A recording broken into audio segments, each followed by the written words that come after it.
ਇੱਕ ਵਾਰੀ ਫੇਰ ਤੂੰ ਆਓ ਬਾਪੂ, ਗੱਲਾਂ ਚਾਰ ਸੁਣਾਓ ਬਾਪੂ।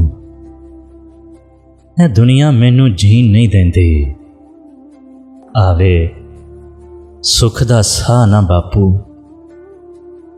ਹੱਥ ਜਦ ਸੀ ਤੇਰਾ ਸਿਰ ਤੇ ਮੇਰੇ, ਦੁਨੀਆ ਲਈ ਸੀ ਸ਼ੇਰ ਮੈਂ ਬਾਪੂ। ਹੁਣ ਦੁਨੀਆ ਦੇ ਚਾਰ ਥਪੇੜੇ ਖਾ ਕੇ ਤੇਰਾ ਸ਼ੇਰ ਹੋਈ ਜਾਂਦਾ ਢੇਰੋ ਬਾਪੂ।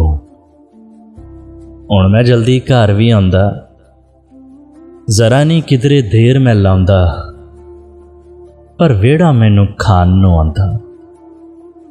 ਆ ਗੱਲਾਂ ਚਾਰ ਸੁਣਾਓ ਬਾਪੂ, ਇੱਕ ਵਾਰੀ ਸੀਨੇ ਲਾਓ ਬਾਪੂ। ਇੱਕ ਵਾਰੀ ਫੇਰ ਤੂੰ ਆਓ ਬਾਪੂ, ਆ ਗੱਲਾਂ ਚਾਰ ਸੁਣਾਓ ਬਾਪੂ।